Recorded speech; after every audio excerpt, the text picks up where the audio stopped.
তাৰমানে আমি কিয় পাকিস্তান যোৱাৰ ইচ্ছা নকৰোঁ?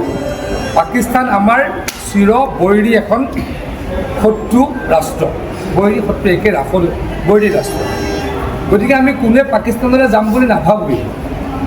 আমাৰ এগৰাকী ডাঙৰ নেতা, তেখেতে গৈ 10 দিন থাকে, এদিন দুদিন নহয় 10 দিন থাকে। আৰু সকলোতকৈ ইণ্টাৰেষ্টিং, এখন চিঠিৰ ভিজা লৈ যায় আৰু তাতে তেওঁ 3খন চিঠিৰ ভিজা পাই যায়।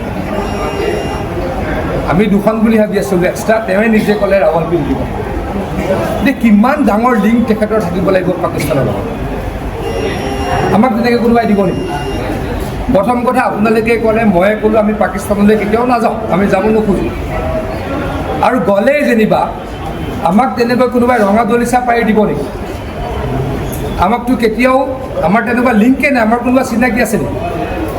পাকিস্তানৰ লগত সেই ব্যক্তিগৰাকীৰ মানে গৌৰৱ গগৈ ডাঙৰীয়াৰ কিমান ষ্ট্ৰং কানেকশ্যন থাকিব লাগিব, তাত এখন চিঠিৰ তেখেতে ভিজা লৈ যায়, তাত বহি বহি আৰু 3খন চিঠিৰ ভিজা পায়।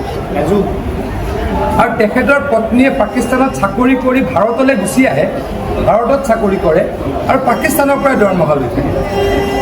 কিন্তু জল পটকৈ ওলাই আছে।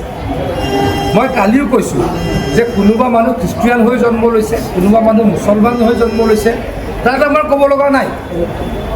কিন্তু হিন্দু হৈ জন্ম ল'ব আৰু খ্ৰীষ্টিয়ানিটিলৈকে কনভাৰ্জন কৰিলে আমাৰ ক'ব লগা আছে।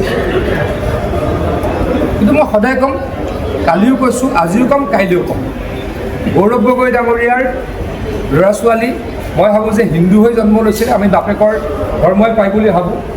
কিন্তু তেওঁলোক দুয়োগৰাকী কি হ'ল? খ্ৰীষ্টিয়ান।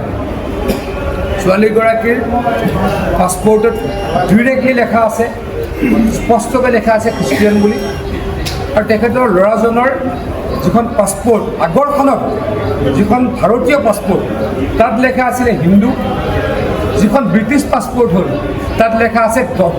মানে দেশ, মানে তেখেতে হিন্দু ধৰ্ম ত্যাগ কৰিলে বা আহোম পৰম্পৰা ত্যাগ কৰিলে। সেইটোত আমাৰ ক'ব লগা আছে।